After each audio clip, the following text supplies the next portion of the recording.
누가복음 14장 1절에서 14절까지 말씀, 제가 가지고 있는 성경은 신약 성경 119쪽입니다.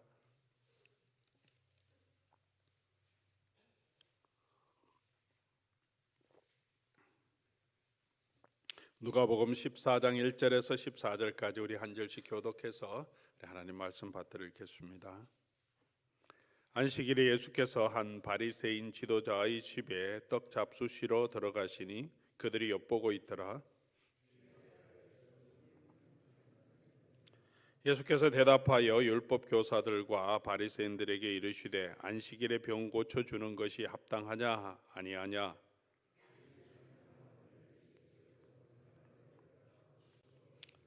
또 그들에게 이르시되 너희 중에 누가 그 아들이나 소가 우물에 빠졌으면 안식일이라도 곧 끌어내지 아니하겠느냐 않겠느냐 하시니,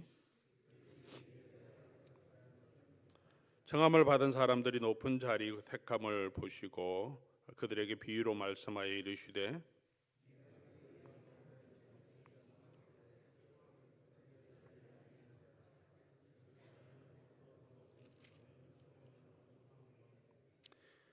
너와 그를 청한 자가 와서 너더러 이 사람에게 자리를 내주라 하리니 그때에 내가 부끄러워 끝자리로 가게 되리라.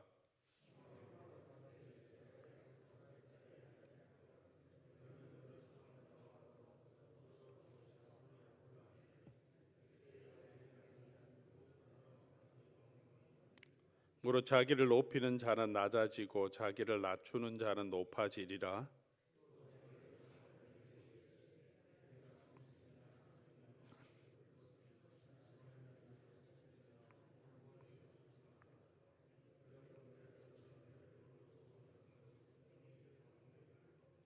잔치를 베풀거든 차라리 가난한 자들과 몸 불편한 자들과 저는 자들과 맹인들을 청하라. 그리하면 그들이 갚을 것이 없으므로 내게 복이 되리니 이는 의인들의 보할 시에 내가 갚음을 받겠습니다 하시더라. 아멘. 같이 한번 기도하겠습니다.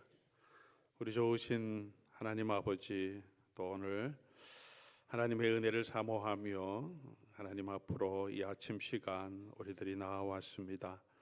오늘도 생명이 되시고 또 우리의 삶의 길이 되시는 주의 말씀으로 우리를 채우시고 조명하시고 우리의 마음을 열어서, 귀를 열어서 하나님의 뜻을 좋은 마음으로 받게 하시고 그 말씀대로 순종하고 또 걸어갈 수 있도록 아버지 우리를 붙들어 주시옵소서. 오늘 이 시간도 하나님께서 성령 가운데 우리 각 사람에게 필요한 하나님의 은혜를 허락하여 주시기를 바라오며 예수님 이름으로 기도드립니다. 아멘. 오늘 본문은 계속해서 우리가 누가복음을 묵상하면서 어제 본문 또 13장에 계속해서 이어져서 예수님이 집중적으로 제자도에 대해서 우리에게 말씀하시는 내용으로 이어지고 있습니다. 특별히 누가복음은 전반부의 갈릴리 사역을 기록하고 그리고 예루살렘으로 내려가는 길에 하면서 중간에 예루살렘으로 여행을 기록하고 그리고 마지막 부분은 예루살렘에서 예수님이 순환당하신 내용, 이렇게 세 부분으로 크게 나누어서 누가가 기록해 나가고 있습니다. 13장 22절 우리 말씀을 보면 예수께서 각성 마을로 다니사 가르치시며 예루살렘으로 여행하시더니, 각성을 다니시는데 예수님의 방향은 예루살렘이라고 명시하면서 기록해 주고 있습니다. 이렇게 예루살렘을 내려가는 이 길에 예수님이 집중적으로 가르치신 것은 기적이나 다른 것들 행하시지만 더 집중적으로 가르치는 것은 제자의 삶이 어떠해야 하는지를 말씀하고 계십니다. 특별히 예수님이 가시는 길은 십자가로 가시는 길이고 그 길로 제자들을 부르십니다. 그래서 예루살렘으로 내려가시면서 라고 말씀하시면서 우리 13장 22절부터 얘기하는 내용이 좁은 문으로 들어가라. 마태복음에서는 좁은 길로, 좁은 문으로 가라고 말씀하셨다는 것을 우리가 볼 수 있습니다. 우리가 걸어가야 할 길은 넓은 문이 아니고 성공의 길이 아니고 사람들에게 인정받는 길이 아니라 좁은 문이고 좁은 길로 걸어가라고 말씀하십니다. 이 좁은 길은 협착하고 찾는 사람이 많이 없다, 이렇게 힘들고 외로운 길이다라고 마태는 조금 추가해서 우리에게 설명해 주고 있습니다. 모든 힘든 길, 외로운 길이 다 십자가의 길은 아닙니다. 우리의 길은 예수님이 걸어가신 그 길, 예수님이 사셨던 그 삶의 방식을 따라 사는 거죠. 그게 제자의 길이죠. 나를 따르라고 예수님 말씀하셨습니다. 오늘 저와 여러분 예수님을 주여 주여 하고 예수님을 안다고 우리가 말하지만 정말 예수님이 걸어가신 그 길을 우리가 따르고 있는지를 오늘 이 말씀을 통해서 다시 한번 우리 자신을 살펴보기를 원합니다. 예수님을 따랐던 많은 사람들이 좁은 길로 들어가라 그렇게 말씀하시면서 문이 닫힌 후에 들어가지 못한 사람들이 예수님에게 항의하는 내용을 기록하고 있지 않습니까? 우리가 주님도 알고 같이 먹기도 하고 예수님 걸어가실 때 같이 따라갔는데 왜 우리가 못 들어갑니까? 얘기할 때 예수님께서 그들에게 말씀하시기를 너희들이 어디로부터 온지를 내가 도무지 알지 못한다. 그렇게 25장 3장 13장 25절에서 또 27절에서 말합니다. 예수님이 너희를 모른다 이렇게 얘기하지 않고 어디로부터 온 사람인지를 모른다 이렇게 말씀하십니다. 그들의 발자취, 그들의 걸음이 너네가 왜 그렇게 살았는지, 어떤 삶을 살았는지 내가 아는 길이 아니다, 이런 의미로 우리가 해석할 수도 있을 것입니다. 오늘 우리가 예수를 믿는다고 안다고 얘기하는데 우리의 실제적으로 우리가 삶이 예수님을 따라가는 그런 삶이 아니면 예수님께서 우리를 향해서도 너희가 도대체 어떤 삶을 살아왔는지 내가 아는 길은 아닌데, 내가 가르친 길은 아닌데, 내가 보여준 길은 아닌데 라고 말씀하실 수도 있다는 경고로 우리에게 주십니다. 하나님을 안다고 하는, 또 율법을 안다고 하는, 하나님의 나라의 회복을 말씀하고 있던 바리새인과 서기관들은 그 하나님의 길을 제대로 알지 못했습니다. 예수님을 따른다고 하는 제자들도 예수님이 걸어가는 그 길이 어떤 길인지를 제대로 이해하지 못했습니다. 배워가는 중이었습니다. 오늘도 저와 여러분이 우리 신앙의 걸음을 걸어가면서 이 말씀을 통해서 다시 우리를 조명해보고 다시 우리가 예수님이 걸어가신 그 길이 어떤 길인지를 우리가 살펴볼 수 있기를 바랍니다. 누가복음을 묵상하면서 특별히 오늘 본문을 통하여서도 예수님을 따라가는 그 삶의 발자취, 그런 삶의 태도가 어떤 것인지를 우리에게 말씀해 주고 있습니다. 특별히 오늘 본문 통해서 세 부분으로 이렇게 되어져 있는데 각 단락별로 또 우리가 어떤 것이 제자의 길이고 우리가 걸어가야 할 길이 무엇인지 함께 보고, 또 제자로서 우리가 그 길을 걸어갈 수 있도록 다시 한번 결심하는 시간이 될 수 있기를 바랍니다.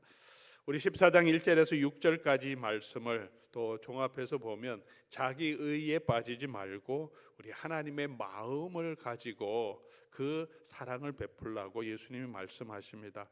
바리새인들의 지도자의 집에 초청해서 그곳에서 음식을 함께 나누기 위해서 가셨는데 좋은 의도로 예수님을 초청한 게 아닌 것이 1절부터 분명하게 보여집니다.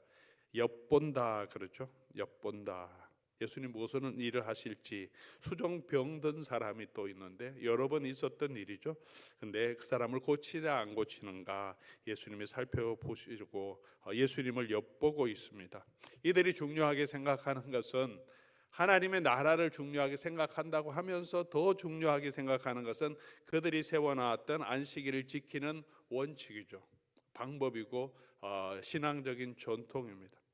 예수님께서 이들을 책망하신 이유는 그 안식일 제도 자체를 섬기는 게 중요한 게 아니라 왜 하나님께서 안식일을 주셨고 그 안식일에 정말 하나님이 원하시는 그 마음이 뭔지 알고 그 일을 행하는 것, 사람을 구원하는 그 일을 행하는 그 하나님의 마음을 갖고 있느냐라고 질문하십니다. 율법의 핵심이 뭐냐? 하나님을 더 가까이 알고 하나님과 관계가 더 돈독해져 가도록 하나님의 법을 주셨는데 율법의 제도를 붙들고 전통을 붙들고 하나님은 없고 그 제도만 붙들고 우리의 전통만 붙들고 있는 것은 도리어 하나님의 원수가 되는 길이라고 말씀하고 있습니다. 그러면서 그들을 따끔하게 또 한 가지 지적하는 것은 그들의 제도와 율법을 가지고 다른 사람을 판단하는 도구로 쓴다. 나는 더 의롭고 너는 더 못하다, 이런 판단의 도구로 엿보면서 자기의 일에 있어서는 예수님이 그렇게 얘기하시죠. 너희가 아들이나 누가 그 아들이나 소가 우물에 빠졌으면 안식일이라도 곧 끌어내지 않겠느냐. 너희가 아프면, 너희가 문제가 생기면 그 일에 대해서는 완전히 다른 생각을 가지고 아들이 빠졌으면 그 구하려고 하지 않겠느냐. 아들이 아니라 너의 재물이, 너희 가축인 소가 빠져서도 얼마나 안타까워하느냐. 내 재산이 손해가 날까 봐. 그런데 이 사람은 자기가 전혀 상관이 없는 사람이라고 안식일에 수종병 들어서 고생하는데 그 사람 고쳐주는 것에 대해서는 율법이 먼저냐라고 그들의 태도를 지적하십니다. 우리에게도 스스로 자기를 의롭게 여기는, 우리가 하는 어떤 종교적인 전통과 또 우리가 행위를 가지고 우리를 스스로 의롭게 여기지는 않습니까? 그러면서 우리 자신의 문제에 대해서는 내가 힘들고 어려우면 또 그 일을 해결하는 것이 가장 먼저라고 얘기하는 그런 우리 마음은 없습니까? 저도 종종 그런 마음이 생기기도 하는데 우리들이 아마 여러분도 비슷하지 않을까 그런 생각을 하게 됩니다. 우리가 보통 자기가 한 일에 대해서는 의도나 동기로 봐달라고 말할 때가 있습니다. 내가 그런 의도가 아니었다. 내 말은 그런 의도가 아니었다. 내 행동은 그런 의도는 아니어서 좀 잘못됐지만 동기를 좀 봐주면 좋겠다. 그래서 좀 이해해주면 좋겠다. 그렇게 자기에게는 굉장히 관대하게 좀 봐달라고 얘기합니다. 다른 사람이 행동했을 때는 보통 우리가 이렇게 말하죠. 어떻게 그렇게 행동할 수 있느냐. 행동으로 자꾸 평가하죠. 그 사람의 동기를 그런 의도가 있었을 거다. 그렇게 이해해 주려고 하지 않고 어떻게 그런 말과 어떻게 그런 행동을 하느냐라고 남에게서는 그렇게 얘기하고, 내가 이렇게 했으니까 잘못했다 이렇게 자기가 사람 앞에 정말 솔직하게 잘못을 시인하기보다 자기에게서는 내 의도를 봐달라고 그렇게 얘기하면서 남들에게는 우리가 너무 큰 강한 잣대를 요구하지는 않습니까? 지난 목요일 말씀 또 누가복음 13장에 빌라도가 갈릴리의 사람들의 피를 제물에 섞었던 이야기, 또 실로 망대가 무너지면서 많은 사람이 다친 이야기를 하면서 그 사람이 자기 죄 때문에 그랬다고 생각하지 말라. 남들을 향하여서 뭐 잘못된 일이 있으면 뭔가 죄가 있었을 거야. 뭔가 하나님께서 뭔가 교훈을 주시기 위해서 그랬을 거야. 그렇게 생각하지 말고 남들의 죄를 평가하려고 하지 말고 너 자신의 죄를 먼저 살펴보라고 예수님께서 말씀하셨습니다. 사마리아인의 선한 사마리아인의 비유도 마찬가지죠. 누가 나의 이웃입니까? 이웃을 사랑하라고 하니까 이렇게 질문합니다. 누가 나의 이웃입니까? 내가 자비와 긍휼을 베풀어 줄 대상이 누구냐? 그 사람이 내 이웃이면 내가 도와주고 내가 사랑하겠다라고 말합니다.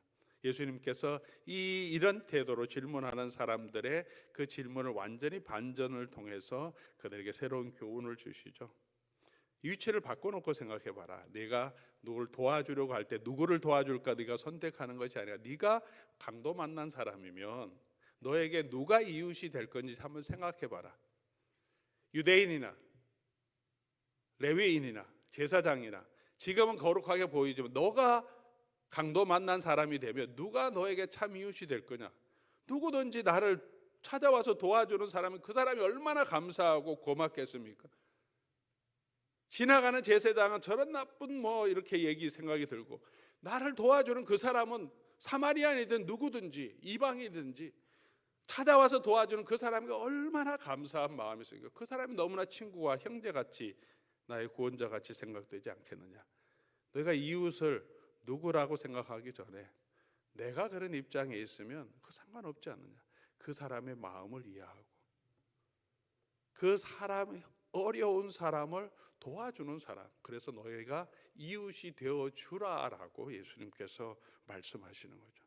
누가 나의 이웃이냐? 내가 섬길 자를 내가 선택하려고 하지 말고 필요가 있고 도움 있는 사람들에게 너희가 이웃이 가서 이웃이 되어주라는 거죠.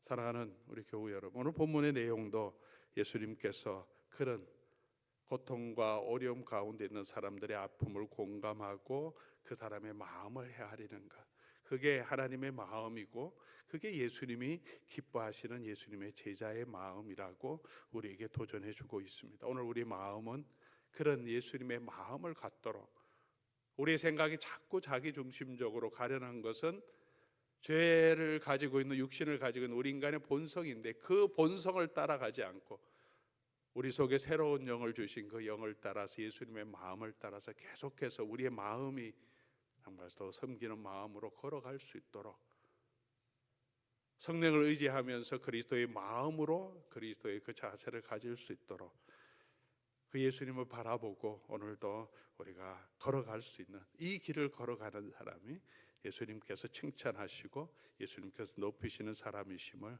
우리에게 보여주십니다. 두 번째로 7절부터 11절까지는 조금 더 명확하게 주제를 예수님이 말씀하시죠. 11절 마지막에 무릇 자기를 높이는 자는 낮아지고 자기를 낮추는 자는 높아지리라. 청함을 받아서 잔치에 갔을 때 높은 자리에 앉으려고 하지 마라. 스스로 자기를 높이지 말라, 그런 거죠.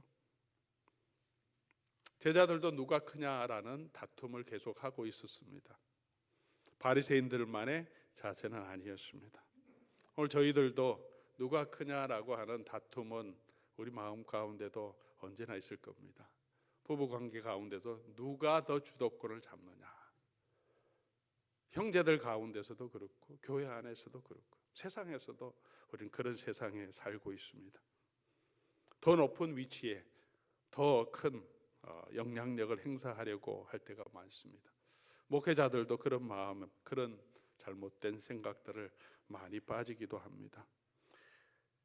대접받으려고 하는 것이 아니라 대접받는 하려고 하는 것, 그런 자세를 가지도록 우리를 격려해 주고 있습니다. 오늘 이 말씀을 통해서도 우리 자신을 우리 다시 한번 돌아보면 좋겠습니다.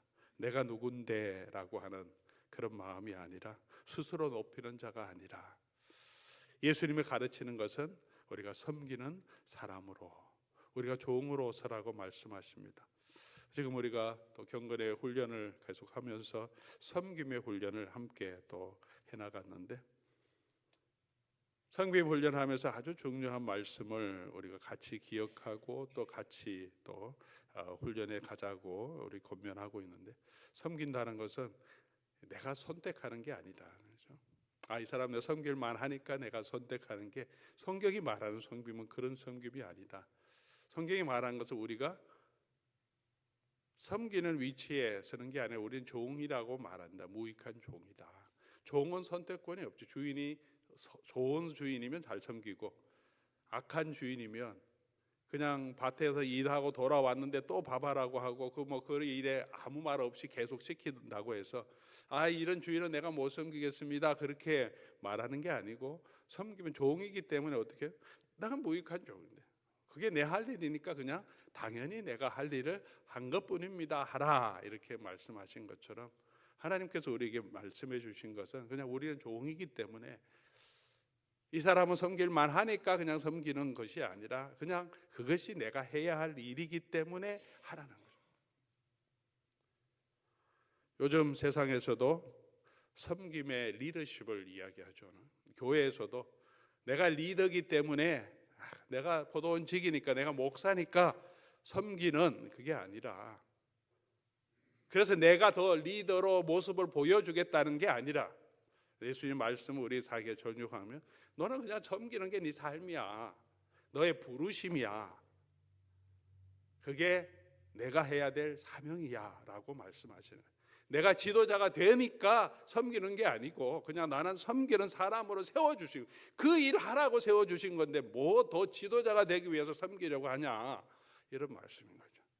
그게 예수님이 우리를 부르신 것이고, 그래서 이 길은 쉬운 길은 아니다.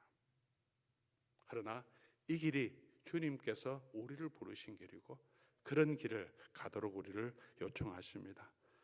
11절 무릇 자기를 높이는 자는 낮아지고 자기를 낮추는 자는 높아지리라. 예수님이 또 약속을 주십니다. 그런 길을 가면, 자기를 낮추면 그렇게 섬기는 사람으로, 그걸 사명으로 그냥 계속해서 섬겨가면 하나님께서 높여주신다고 약속해 주셨습니다. 사람이 스스로 높이면 얼마나 높아지겠습니까? 자기 스스로 높여서 큰 위치에 있으면 자기보다 더 높은 사람이면 당장 밑으로 내려갈 수밖에 없는, 이 세상은 그렇게 서로 비교할 수밖에 없는 곳인데, 하나님께서 높여주실 때 그보다 더 놀라운 은혜와 축복이 어디 있겠습니까? 스스로 우리를 높이는 것이 아니라 예수 그리스도께서 부르신 그 부르심에 따라서 저와 여러분은 순실하게 순종해 나가면 하나님께서 우리를 영화롭게 하시고 높여주실 것을 믿습니다. 그 주님 바라보면서 우리가 이 땅에서 우리의 삶으로 예수님을 시인하면 하나님의 나라에서도 인자가 우리를 시인하겠다, 그렇게 말씀하십니다. 입술로만이 아니라 우리의 삶을 통해서 내가 예수님의 제자임을 우리가 보여주는 그런 삶을 우리가 함께 살아가도록 같이 노력하면 좋겠습니다. 12절부터 14절까지는 대접을 받으려고 하지 말고 기꺼이 자기 것을 내어주라는 말씀을 하시죠.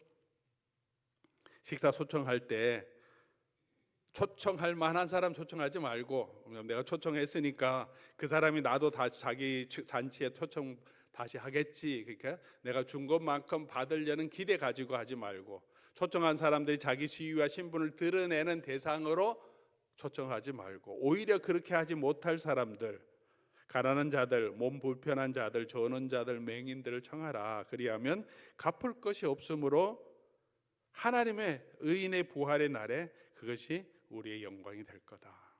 이미 이 땅에서 다 받았으면 뭐 그냥 수고받고 한 것으로 끝난다. 그러나 하나님의 나라에서 부유한 자로 우리 설 수 있도록 대접할 때 기꺼이 대접하라, 그렇게 말합니다. 그리고 사람들을 초청할 때도 뭐 결혼식이나 또 여러 가지 상을 당했을 때 우리가 사람을 초청해서 옵니다. 또 조의금도 받고 축의금도 받으면 또 어떻게 합니까? 저 사람도 나중에 내가 뭐 할 때 또 하겠지, 내가 가서 했으니까 기대하는 것을 가집니다. 선을 행할 때 그런 기대하지 말고 기꺼이 우리가 내어줄 수 있도록 살아가는 것, 예수님의 제자의 삶이라고 말씀하고 있습니다. 사랑하는 교회 여러분, 오늘 저와 여러분들도 우리 사람을 섬길 때 내가 이렇게 하면 뭐 사람들이 인정을 받겠든, 아니 이 사람이 나에게 이렇게 해주겠지, 그런 기대하다가 실망하지 말고 우리의 섬김은 그냥 섬김 그것으로 우리 끝나고 하나님께서 우리에게 주시는 그 상급 바라보고 끝까지 서로 걸어갈 수 있기를 바랍니다. 서로 이렇게 하라 예수님은 말씀하시고 제자들도 말씀하십니다. 당신이 먼저, 내가 먼저 하니까 우리 교회적으로는 서로 원 어너더, 서로 격려하고 서로 먼저 사랑하고 서로 먼저 섬기는 그런 교회가 얼마나 아름다운 교회가 되겠고, 또 정말 하나님이 기뻐하시는 교회가 되지 않겠습니까? 기꺼이 우리 가진 것들로 우리 담장 너머로 축복의 통로가 되자 하는 것처럼 우리에게 주시는 은혜가 내 것, 우리의 잘됨을 넘어서서 우리가 기꺼이 우리 주변으로 흘러갈 수 있도록 우리가 섬기는 그런 저와 여러분 될 수 있기를 주의 이름으로 간절히 소원합니다. 우리 오늘